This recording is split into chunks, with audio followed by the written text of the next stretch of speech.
Guys welcome to gadget show and आज चलिए बात कर लेते हैं पैरानॉइड ओएस क्वार्ट्स 4 रॉम के बारे में।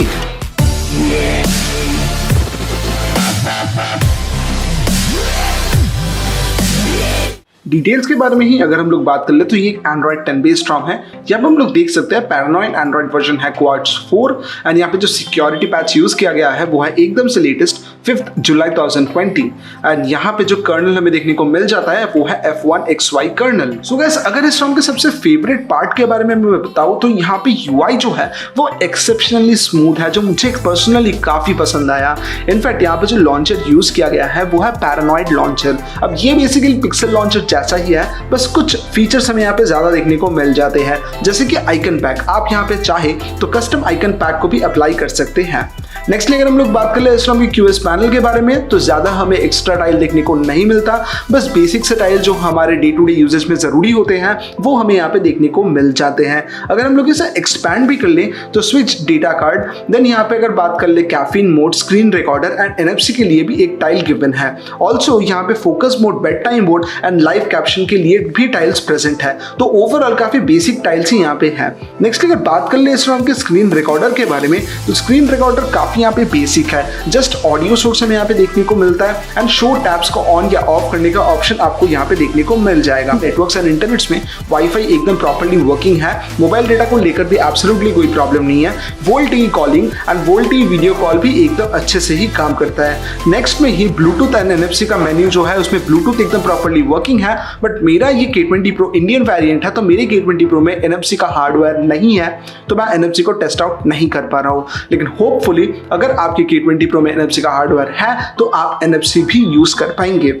इस पूरे रॉम में अगर मैं इस रॉम का कोई एक वीकनेस मुझे पॉइंट करना हो तो वो है बस इसका बैटरी परफॉर्मेंस, क्योंकि यहाँ पे स्क्रीन ऑन टाइम हमें लगभग 5.5 से मैक्सिमम 6 घंटे का ही मिलता है, उससे ज़्यादा नहीं। तो बैटरी में ये थोड़ा सा पीछे है। नेक्स्टली यहाँ पे अगर डिस्प्ले की ही बात कर ले तो डिस्प्ले में टिपिकल जितने भी ऑप्शंस हमें देखने को मिलने चाहिए सब यहाँ पे प्रेजेंट है, जैसे brightness level, adaptive brightness, dark theme, screen time out, colours, font size, सब कुछ यहाँ पे है। इनफैक्ट आप यहाँ पे pulse, icon manager and pocket detection जैसे मेन्यूज को भी ऑन कर सकते हैं। आपको यहाँ पे एम्बिएंट डिस्प्ले का मेन्यू भी स्ट्रेट यहाँ पे ही देखने को मिल जाएगा। लेकिन इस रॉम में जो एक फीचर मुझे लगा मिसिंग है वो है DC डिमिंग। तो वो एक क्रूशियल फीचर है जो इस रॉम में हमें देखने को नहीं मिलता। एंड नेक्स्ट अगर साउंड को लेकर ही बात कर ले तो साउंड को लेकर भी एब्सोल्युटली कोई प्रॉब्लम नहीं है, काफी लाउडली साउंड यहाँ पे प्ले होता है। लेकिन यहाँ पर भी हमें डायरेक्ट साउंड एनहांसर देखने को नहीं मिलता। इसका मतलब आप यहाँ पे हाई-फाई ऑडियो एंड इक्विलाइजर को ट्वीक नहीं कर पाएंगे। सिक्योरिटी में पिन पैटर्न पासवर्ड तो एकदम अच्छे से ही काम करते हैं। एंड अगर हम लोग बात कर ले बायोमेट्रिक्स को लेकर तो यहाँ पे फिंगरप्रिंट एंड साथ ही साथ फेस अनलॉक भी आपको देखने को मिल जाता है। फिंगरप्रिंट की बात कर ले तो फिंगरप्रिंट काफी फास्ट यहाँ पे है, कोई प्रॉब्लम नहीं है आपको फिंगरप्रिंट को लेकर।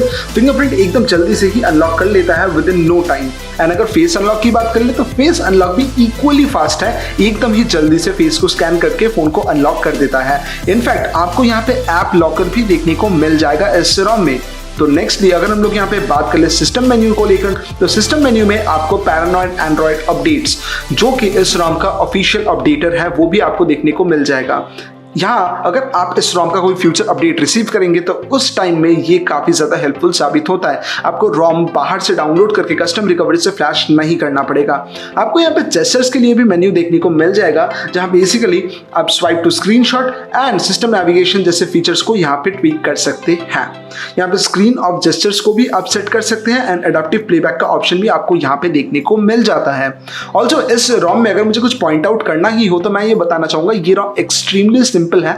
किसी भी किस्म का कस्टमाइजेशन यहाँ पे आपको देखने को नहीं मिलेगा। इनफैक्ट इस रॉम में आपके लिए कोई डेडिकेटेड कस्टमाइजेशन सेंटर भी नहीं है। बस जितने ही मेन्यू आपके डे टू डे लाइफ में आपको जरूरी होंगे वो सब मेन्यूज में ही आपको ऑप्शंस देखने मिल जाएंगे, लेकिन आपके लिए कोई सेपरेट आपके हिसाब से कस्टमाइज करने के लिए कोई मेन्यू प्रोवाइडेड यहाँ पे नहीं है। नेक्स्टली यहाँ पे अगर हम लोग बात कर ले कैमरा को लेकर तो बेसिक सा स्नैप कैम यहाँ पे गिवन है, कोई भी एनिक्स कैम या जी कैम यहाँ पे प्री इंस्टॉल्ड आपको देखने को नहीं मिलेगा।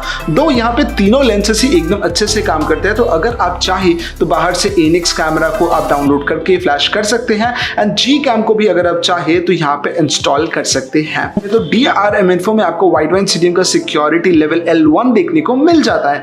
इसका यही मतलब होता है कि आप किसी भी ऑनलाइन स्ट्रीमिंग सर्विसेज को फुल HD में कंज्यूम कर पाएंगे without any kind of problem. Also play store में अगर हम लोग यहाँ पे नेटफ्लिक्स सर्च कर ले तो हम लोग देख सकते हैं प्ले स्टोर में नेटफ्लिक्स ऑलरेडी अवेलेबल है। तो आप अगर नेटफ्लिक्स कंज्यूम करते हैं तो आप डायरेक्टली प्ले स्टोर से ही इंस्टॉल कर सकते हैं, आपको बाहर से एपीके डाउनलोड नहीं करना पड़ेगा। ऑल्सो यहाँ पे अगर हम लोग लास्टली बात कर ले इस ROM के सिक्योरिटी के बारे में, तो नेटिव रूट चेकर में अगर हम लोग चेक कर ले तो इस ROM में सेल लिनक्स स्टेटस को छोड़ के सारे जो है पॉइंट्स एकदम अच्छे से ही पास हो जाते हैं। सो ओवरऑल यूआई पर्सपेक्टिव में ये ROM तो मुझे काफी इंप्रेसिव लगा, इसके स्मूथनेस के लिए, काफी रिस्पॉन्सिव है उसके लिए। लेकिन यहाँ का एक डाउनफॉल जो कि मैंने आप सभी को बताया कि इस ROM में आपको किसी भी तरीके का कस्टमाइजेशन अवेलेबल देखने को नहीं मिलेगा। सो गाइस चलिए जल्दी से इस ROM का पबजी परफॉर्मेंस भी टेस्ट आउट कर लेते हैं।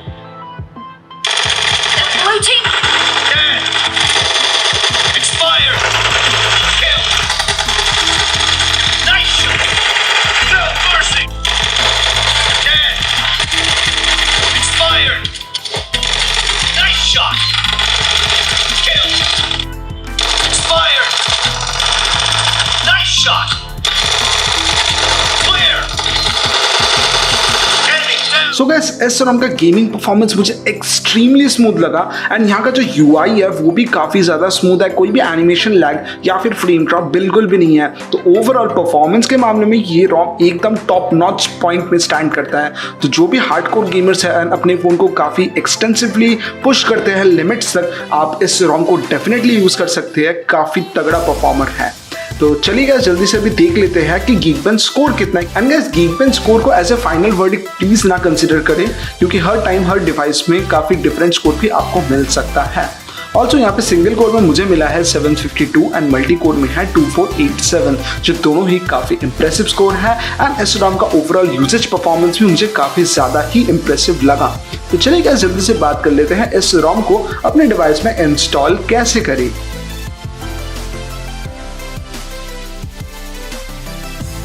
सो गाइस इस ROM को इंस्टॉल करने के लिए हमें क्या करना पड़ेगा, lock button and volume up button को साइमल्टेनियसली प्रेस करके हमारे फोन को जो है कस्टम रिकवरी मोड में ले जाना पड़ेगा।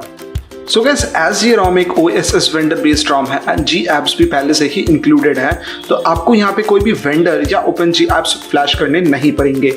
अब डायरेक्ट यहाँ पे वाइप में आ जाएंगे, direct cash, system, vendor, data, इन पांचों को यहाँ पे स्वाइप करके वाइप कर देंगे। ये हो जाने के बाद एकदम जल्दी से ही हम लोग ROM जिप को यहाँ पे सिलेक्ट कर लेंगे एंड फ्लैश कर देंगे।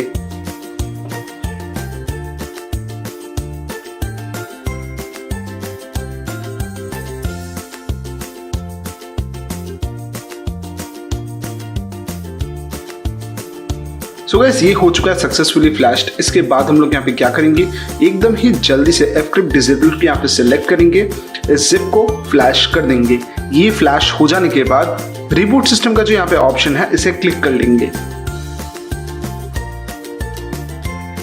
गाइस ROM हो चुका है एकदम सक्सेसफुली स्टार्ट। हम लोग यहाँ पे स्टार्ट में क्लिक करेंगे, देन सिम प्रेफरेंसेस को जल्दी से सिलेक्ट कर लेंगे, देन यहाँ पे किसी भी नेटवर्क में कनेक्ट होकर जो बेसिक एंड्रॉइड फॉर्मेलिटीज है उसे भी कंप्लीट कर लेंगे। ये सब हो जाने के बाद हमारा जो ROM है एकदम से रेडी हो जाएगा डे टू डे यूजेज के लिए।